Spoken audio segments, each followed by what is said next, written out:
Bien, buenas noches a todas, a todos. Muchísimas gracias por la invitación al colegio.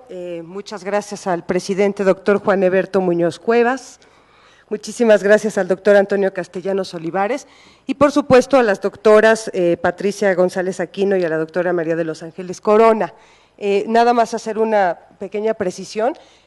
Actualmente trabajo solamente para la universidad, estuve como encargada del despacho en la Comisión de Derechos Humanos del Distrito Federal. Y bueno, la idea es compartir qué es esto de los derechos humanos y además qué relación tiene con su práctica médica.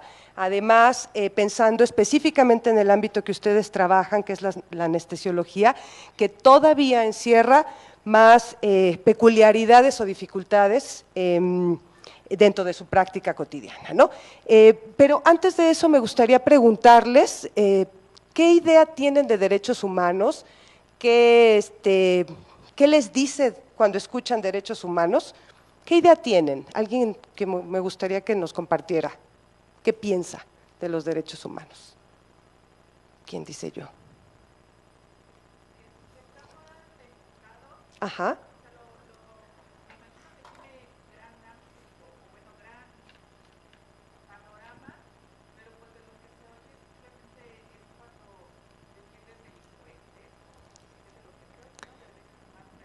Es una idea muy generalizada, ¿no? Derechos humanos o las comisiones de derechos humanos defienden delincuentes. Y en su práctica médica, ¿cómo reciben los derechos humanos? Ajá.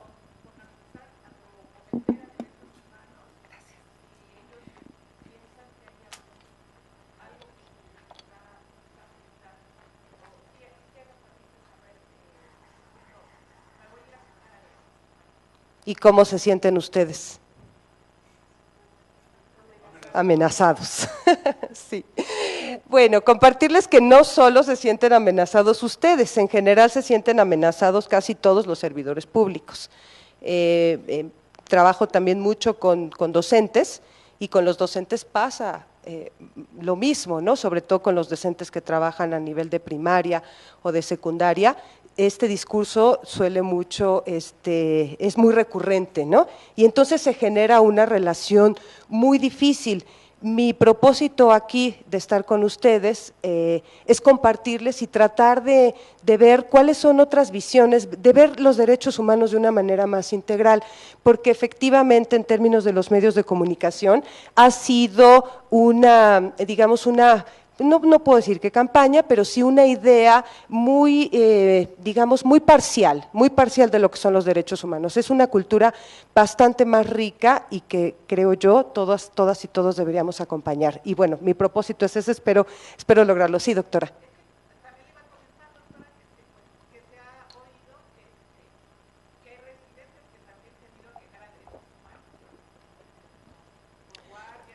Sí.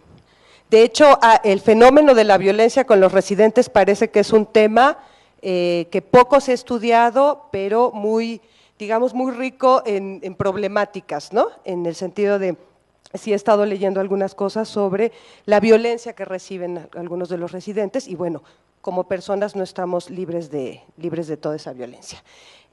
Bueno, déjenme ver, a ver si puedo pasar bien esto. Sí, ok. Bueno, primeramente, la cultura de derechos humanos no es una cultura actual, digamos, no es el enfoque de derechos humanos, no es algo que haya surgido de la noche a la mañana, en realidad tiene que ver con la historia del mundo, con la historia de las, digamos, de las conquistas de los pueblos, pero no solo eso, también tiene que ver con prerrogativas. Me gusta mucho una noción que tiene que ver con varias ópticas y varias miradas con respecto a los derechos humanos. Y en esta lámina vemos que tenemos aquí 4 dimensiones. A ver, déjenme ver, miren. Tenemos la visión jurídica, que es en realidad la visión que se sobrevalora en general. Es decir, los derechos humanos son estas leyes o estas prerrogativas que se encuentran tanto en los instrumentos nacionales como en los instrumentos internacionales. Y efectivamente, cuando hablamos de derechos, hablamos de leyes, hablamos de garantías o de prerrogativas, perdón. En este sentido, los servidores públicos son los únicos, en términos jurídicos, potenciales violadores de derechos humanos. Si ustedes trabajan en instituciones privadas y en instituciones públicas y cometen un acto o sucede algo que los involucra, se tipifica de manera distinta, ¿sí? En la institución pública se entiende como una violación a derechos humanos, lo que no sucede muchas veces en la institución privada. Esto independientemente de los códigos de ética que se manejen en estas instituciones. Ahorita voy a explicar por qué. Quiero continuar con las dimensiones. Bueno, esta es la dimensión jurídica, es decir, es la positivación de la norma, repito, tanto en ordenamientos nacionales como en ordenamientos internacionales. Pero los derechos humanos, la cultura de derechos humanos no es solo eso, también tiene una perspectiva histórica, y la perspectiva histórica tiene que ver con las conquistas de los pueblos, con las conquistas sociales. ¿A qué me refiero con esto? Bueno, los derechos humanos son prácticamente la historia de la humanidad. Los seres humanos han tenido que trabajar y luchar muchas veces de manera sangrienta o desgraciadamente de manera sangrienta para lograr conquistas ante la opresión del que detenta el poder. Y se entiende por derechos humanos lo que hay inclusive en el Código de Hammurabi, por ejemplo. Sí, entonces todas esas luchas que ha tenido la humanidad a lo largo de la historia se entiende como derechos humanos, y esto es lo que se llama la perspectiva histórica. ¿Sí? Ninguno de nosotros aceptaría, creo yo, de manera tajante, que el día de mañana el Ejecutivo o algún legislativo nos dijera a las mujeres: ¿qué creen, mujeres? Estuvieron votando durante todos estos años, pero creo que han desperdiciado su voto, y entonces a partir de mañana nada que votan y se dedican a su casa y se dedican a sus hijos. ¿Creen ustedes que eso es aceptable? No es aceptable. No es aceptable porque los derechos humanos tienen un carácter de progresividad y porque tiene que ver con esto. Ya logramos y ya ganamos ciertas conquistas sociales, y entonces no podemos ir de regreso. En el caso del ámbito de la ética moral, tiene que ver con los imperativos que guían la conducta, y aquí es en donde se generan muchas confusiones con respecto a quién viola derechos humanos y quién no. Les decía, en sentido estricto, solo los servidores públicos son los potenciales violadores a derechos humanos, los civiles no. Sin embargo, desde la perspectiva ética y moral, son aquellos imperativos que nos debemos los unos a los otros. Y en este sentido ético-moral, todas y todos debemos fraternalmente tratarnos y respetar los derechos de todas y todos. Bueno, pero existe otra dimensión que es la que se llama la dimensión política, y estas son las presiones entre naciones, pueblos, comunidades e inclusive entre personas. Últimamente se ha trabajado mucho sobre la visión de la educación como un ámbito que debe de ser también un ámbito político. ¿A qué se refiere esto? A que hay cosas que ya no aceptamos, a que hay cosas que están dichas que ya no debemos hacer, y cuando suceden aquellas cosas, entonces debe de ejercerse socialmente en los grupos o en los colectivos acciones que impidan que eso siga ocurriendo. ¿Sí? Por ejemplo, no sé si han escuchado, por ejemplo, que en algunas cumbres internacionales se señala a Cuba como un violador de derechos humanos, o la misma Venezuela. Tiene que ver con las presiones políticas, pero repito, estas presiones políticas no solamente se dan a nivel de naciones, se tienen que dar en todos nuestros espacios. Por eso el discurso de derechos humanos no es muy bien visto o ha sido también mal interpretado, porque lo que se está buscando son ambientes más democráticos. Yo sé perfectamente que no sé perfectamente, pero me imagino que en la práctica médica los procedimientos tienen que ser muy rigurosos, y en ese sentido pues no podemos hacer digamos, el uso de la democracia tal como la entendemos. Hay procedimientos rigurosos, pero eso no significa, el procedimiento cuando es vertical, no significa que lleve implícito o que tenga que implicar la violencia contra los otros o las otras, ¿sí?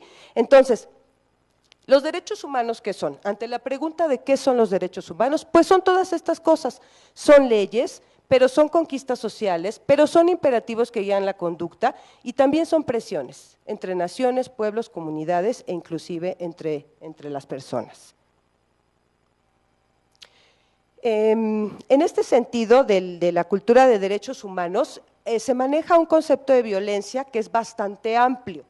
Se los voy a leer. Dice, la violencia es todo aquello que impide a las personas autorrealizarse como seres humanos y satisfacer sus necesidades básicas y sus intereses.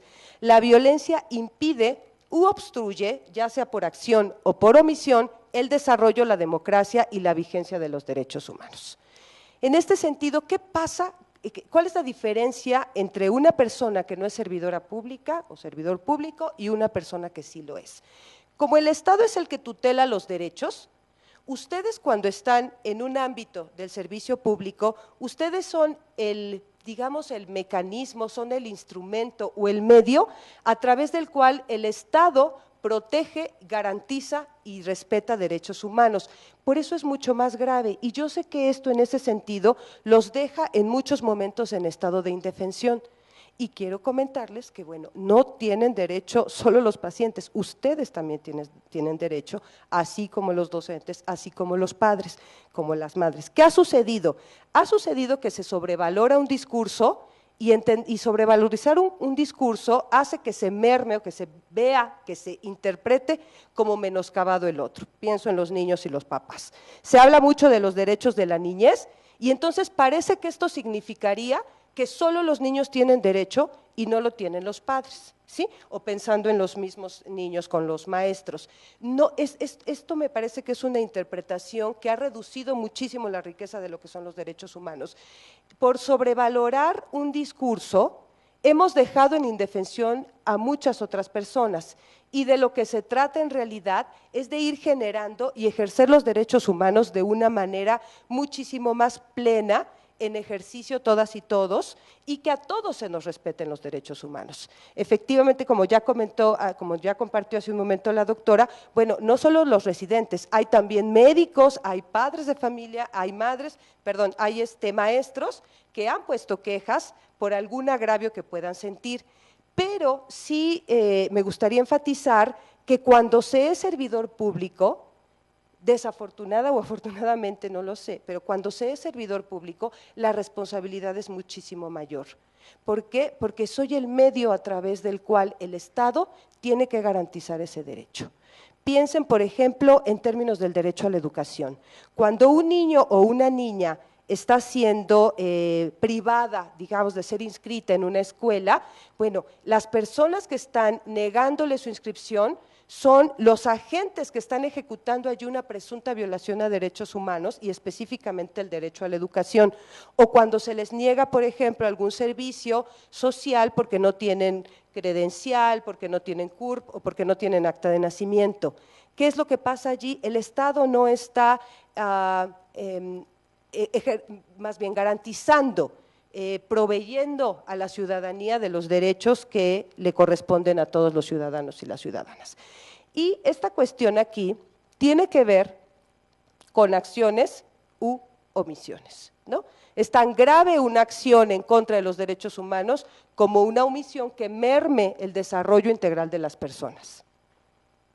Pero la violencia entendida en este sentido no es solo lo que nosotros miramos. Hay desde esta perspectiva dos tipos fundamentales de violencia, lo que llamamos la violencia directa, que es la que podemos ver, y la violencia indirecta, que es la que en general no se puede ver o que está invisibilizada por patrones de conducta. Fíjense, dentro de la violencia directa hay muchas tipologías de violencia, muchísimas, y bueno, está la Organización Mundial de la Salud y está lo de la Ley para el Acceso a una Vida Libre de Violencia y los instrumentos nacionales e internacionales también hablan de nociones de violencia.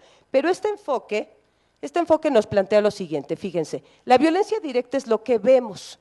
Por ejemplo, en términos físicos, los golpes, los empujones, las bofetadas, sacudidas, pellizcos, etcétera, todo eso que vemos. Y la cuestión psicológica, los insultos, las humillaciones, los gritos, las comparaciones, amenazas, apodos, intimidaciones o burlas. Pero esta para una cultura de derechos humanos es solo el efecto de algo que está muchísimo más, ¿cómo llamarle?, enraizado en la cultura y es lo que debemos visibilizar, y es la violencia indirecta. Esta es producto de esta, y fíjense, tenemos aquí la cultural y la estructural. En el caso de la cultural, se entiende la violencia indirecta cultural como todas aquellas costumbres, ideas, creencias y actitudes que se encuentran arraigadas en una sociedad y que van en contra de la dignidad e integridad de algunas personas o grupos. Por ejemplo, que se crea que las mujeres deban estar dedicadas exclusivamente al trabajo doméstico, mientras los hombres deben ser proveedores, o considerar que los hijos son propiedad de las madres y los padres, ¿sí? El creer que el hijo es la propiedad y entonces yo puedo golpearlo, el creer, yo he escuchado cosas así como, bueno, estas prácticas de violar a las hijas, si la va a violar otro, pues mejor la violo yo, o en el caso de los niños con síndrome de Down, por ejemplo, que han sufrido muchísima violencia sexual, uno escucha este tipo de razones o de justificaciones, ¿no? En el caso de las mujeres, y aquí yo pondría también el ejemplo de toda la violencia que ustedes viven, que viven los pacientes cuando llegan a los hospitales y que les es negado algún servicio o que hay un maltrato, por ejemplo, cosas como tratar de hacer que una mujer que está solicitando la interrupción del embarazo no lo haga, diciéndole que va a matar a su hijo, o que es mala, o que es una pecadora. Bueno, es una manera de violencia psicológica, pero que tiene que ver con estructuras culturales, que hace que tratemos, que impongamos estructuras morales en el otro. Y en el caso del estructural, se entiende como aquella que proviene de las acciones u omisiones de las instituciones y que afecta gravemente a la sociedad, por ejemplo, el hambre, el desempleo, la falta de servicios médicos, el insuficiente abastecimiento de agua, la guerra, que es que es la violencia más extrema, son reflejo de la ineficiencia y la corrupción institucional.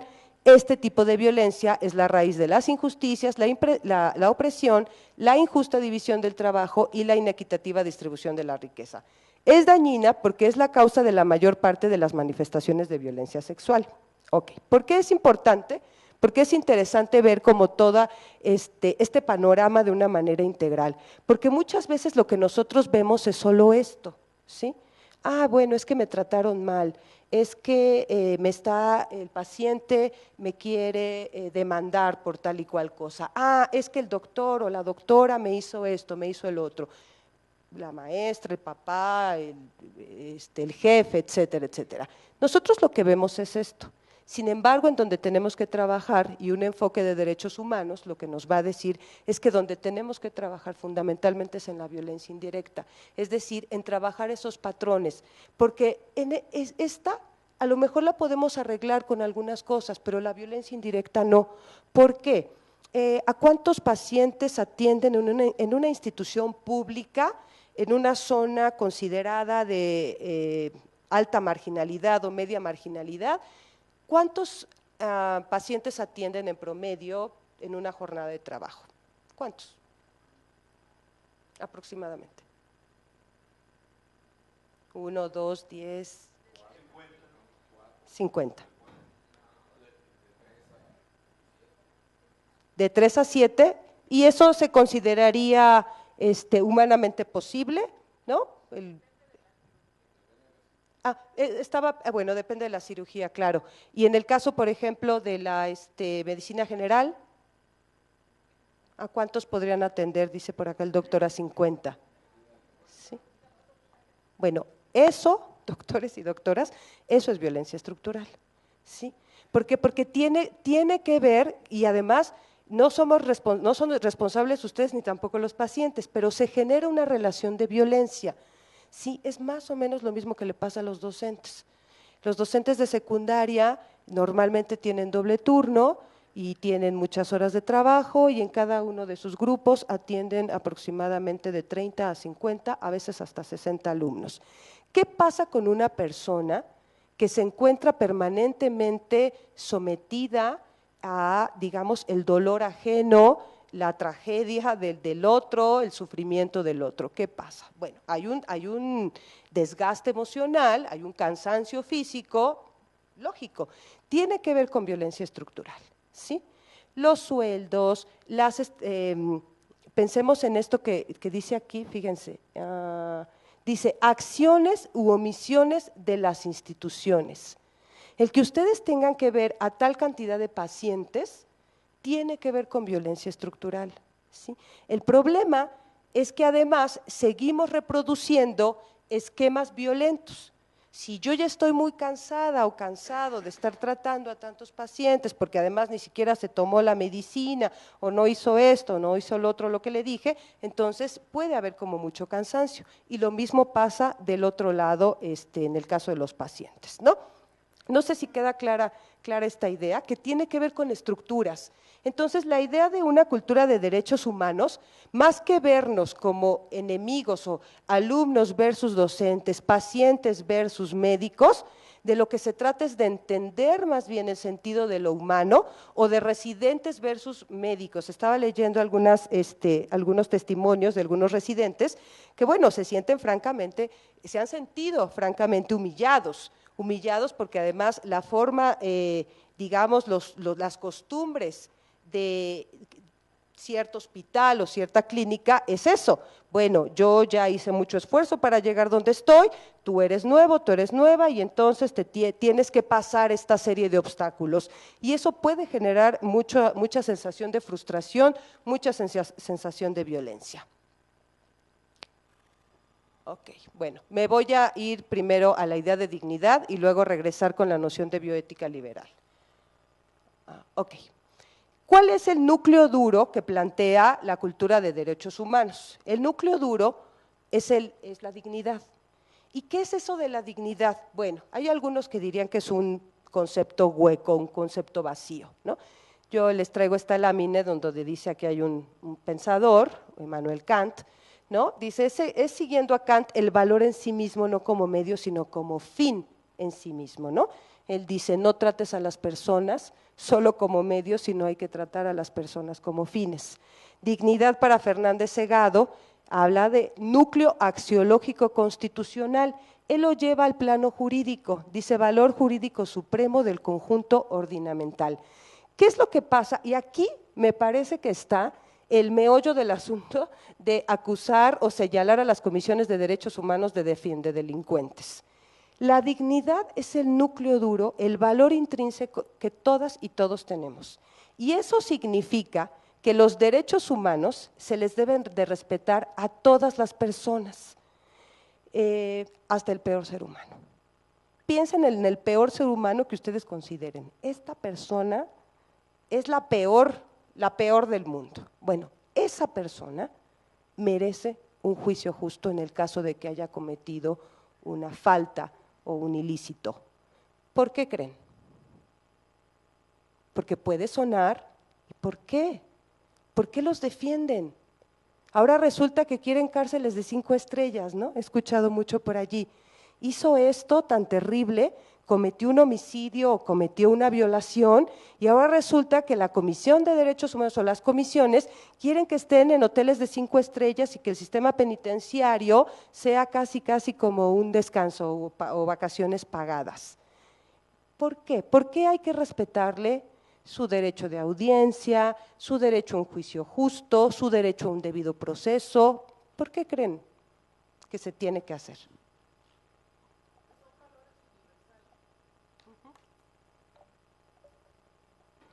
¿Merece esa persona lo peor? ¿Qué pasaría en la cultura del ojo por ojo y diente por diente? Claro, se genera más violencia y además enfatizamos una cultura de la venganza, ¿sí? En donde el Estado de Derecho se diluye. El peor ser humano merece un juicio justo, porque si no lo que vamos a hacer es estar reproduciendo la venganza. Y en este sentido de la dignidad como un valor intrínseco, sucede muchas veces con los seres humanos que creemos que necesitamos o que debemos hacer justicia por nuestra propia mano, ¿no? El problema de eso es que fácilmente podemos quitarle el valor a las personas, el valor de, digamos, su dignidad. En las sociedades tenemos valores extrínsecos. Por supuesto que no es lo mismo tener solamente la primaria, a tener la secundaria, a tener una licenciatura o a tener muchos postdoctorados o un doctorado. No es lo mismo en términos de valores extrínsecos, es decir, en términos de valores que da la sociedad a las personas. Pero esos son valores extrínsecos, son valores sociales, son valores culturales y como tal van cambiando. Y la dignidad no, la dignidad se entiende como ese núcleo duro que debemos de respetar de manera dogmática. Porque si no lo respetamos de manera dogmática, podemos caer en moralismos y en relativismos que nos pueden llevar a cometer venganzas. Cuando el gobierno de Estados Unidos atrapó a Osama Bin Laden, bueno, hicieron una fiesta, ¿no? Ya lo eliminaron del mundo.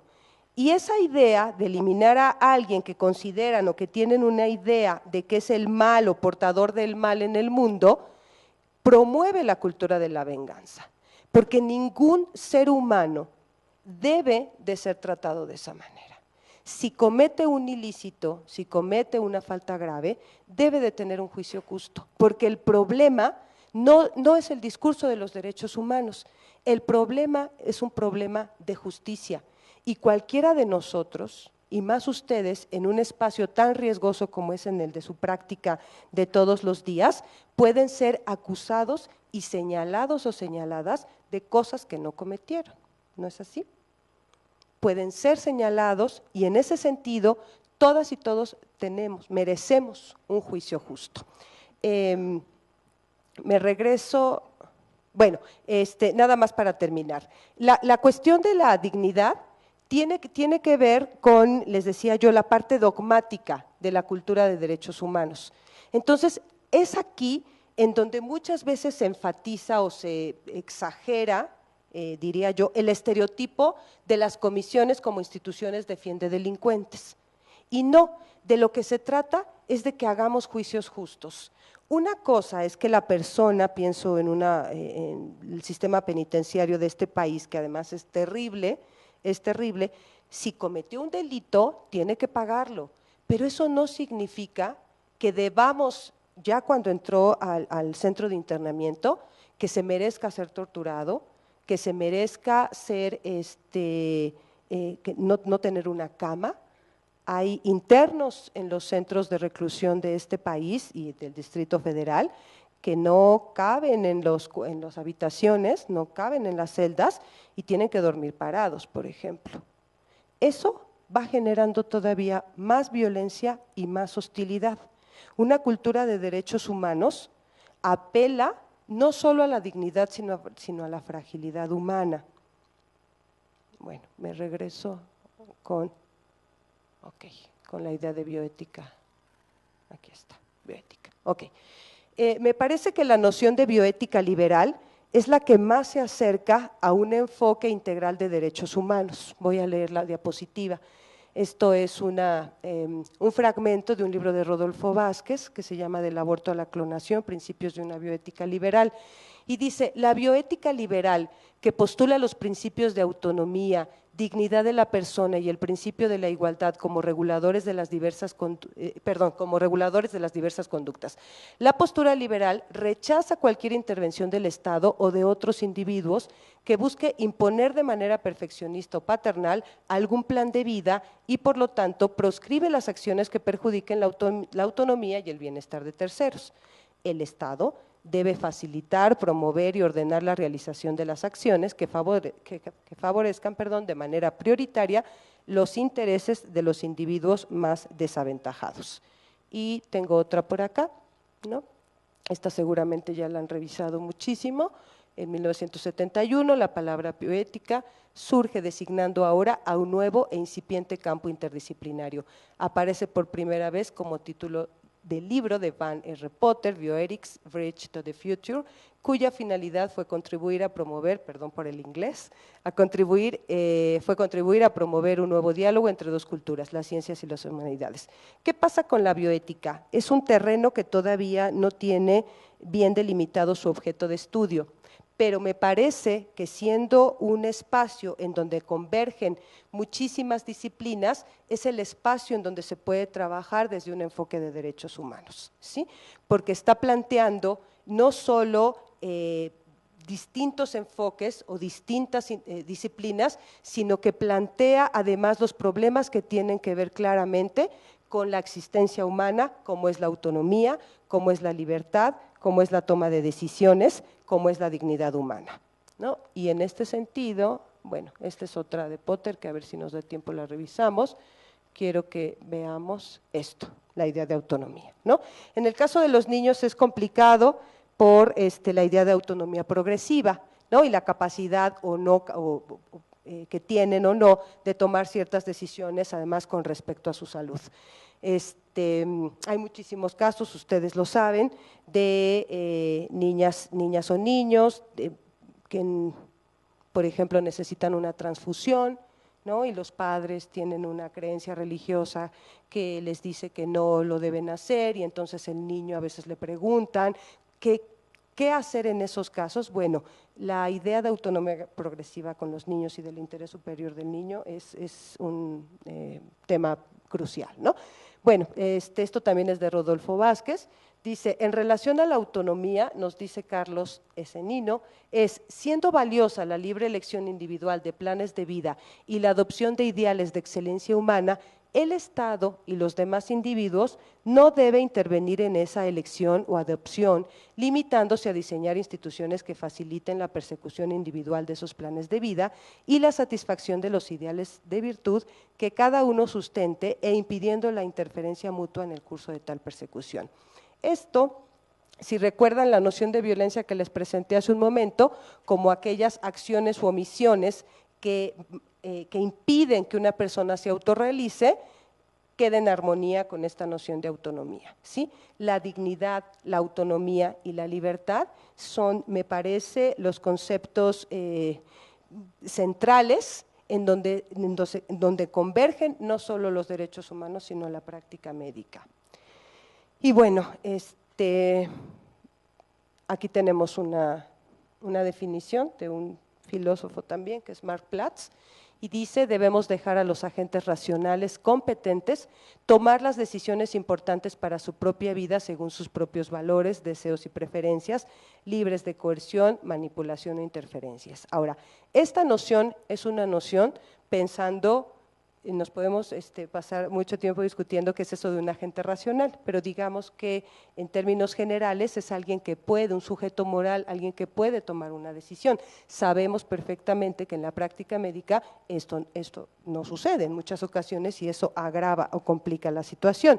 Y en ese sentido quiero relacionar estos conceptos que hemos estado conversando de autonomía, dignidad y libertad con la noción de pobreza y de vulnerabilidad. Fíjense, hay una noción de multipobreza que me gusta mucho, piénsenlo en el caso de muchos de los pacientes, sobre todo que asisten a las instituciones públicas. Dice, esto es una noción de una española, pero está citado en un libro que se llama Más allá de los derechos humanos. ¿Qué es la multipobreza? Dice, aquella que suma a la carencia de recursos económicos, la pobreza de protección, es decir, frente a la violencia en las relaciones sociales cotidianas, la pobreza de entendimiento debido a las dificultades en el acceso al manejo reflexivo de la información y la pobreza de participación debido a la fragmentación y desmovilización sociales. ¿Por qué tomo esta lámina? Porque muchas veces las y los pacientes que llegan a las instituciones públicas se encuentran en un estado de multipobreza, es decir, hay pocas herramientas de entendimiento para saber qué es lo que pasa, qué es lo que les está pasando en términos de su salud, y hay pocas herramientas de entendimiento para saber un procedimiento, por ejemplo, que se les va a aplicar. O los medicamentos, o qué es exactamente lo que les está ocurriendo. Hay pobreza de entendimiento, pobreza de participación, pero bueno, esa está más referida en términos de la, digamos, de la vida política y de la vida social, ¿no? Pero también hay mucha pobreza de protección, dice aquí, frente a la violencia y las relaciones sociales cotidianas. Muchas mujeres, me ha tocado revisar algunos casos de mujeres o inclusive adolescentes que llegan a las instituciones públicas del Distrito Federal a solicitar la interrupción legal del embarazo y les decía hace un momento, son hostigadas o son violentadas psicológicamente para que no se practiquen la ILE, o empiezan a acusarlas, o hay una dilación digamos, en la atención. Esto es violencia que se conjunta de manera muy clara con la multipobreza en la que están insertas estas personas. Y bueno, para terminar con el concepto de libertad, este también es un concepto de Marc Platz, dice, él piensa en libertad no en términos más existenciales como lo pensarían algunos filósofos, estoy pensando en Jean-Paul Sartre, o la libertad en términos sociales, como lo plantearía Hannah Arendt, por ejemplo, ¿no? Dice Marc Platz, tenemos que pensar en términos de la bioética liberal como un concepto modesto, dice, libre de connotaciones metafísicas, quiere un concepto de libertad más cotidiano, con más carne y sangre, no sé cómo decirlo. Dice que corresponde más o menos a lo que Isaiah Berlin llamó libertad negativa, es decir, se define por la ausencia de fenómenos como la coerción, la manipulación y las interferencias. Claro, este es un concepto, como muchos de los conceptos que hemos estado manejando, horizontes que le dan sentido a la práctica, pero que en la realidad, pues obviamente todavía no se dan o no llegamos a vivirlos como tales. La idea de la cultura de derechos humanos implica que vivamos y ejerzamos plenamente los derechos humanos, todas y todos, tomando en cuenta estas peculiaridades de la dignidad, la autonomía, la libertad, pero sin olvidar que casi todas y todos estamos viviendo ambientes hostiles, que todas y todos vivimos ambientes de suma violencia, desde el hecho, pensando en la violencia directa y la violencia indirecta, es tan violencia que un golpe, como violencia que no haya agua, por ejemplo, o que no haya servicios sanitarios, o que no haya transporte público. Y en este sentido se vuelve muy complicado dirimir los problemas entre, por ejemplo, en el caso de los pacientes o en el caso de los alumnos y los maestros, es difícil, sin embargo, la cultura de respeto a los derechos humanos nos da una luz al pensar que todas y todos compartimos este valor intrínseco y que debemos, dice el artículo 1 de la Declaración Universal de los Derechos Humanos, que debemos comportarnos fraternalmente los unos con los otros. Otro filósofo, Mauricio Beuchot, que trabaja mucho el tema de derechos humanos, a partir de un enfoque y de una metodología que busca como el término medio, como no estar en los extremos. Él dice que a partir de las libertades clásicas que se dieron con la Revolución Francesa, hemos ganado al parecer muchísimo en términos de igualdad y hemos ganado muchísimo en términos de libertad, pero que nos falta mucho para trabajar en términos de la solidaridad humana.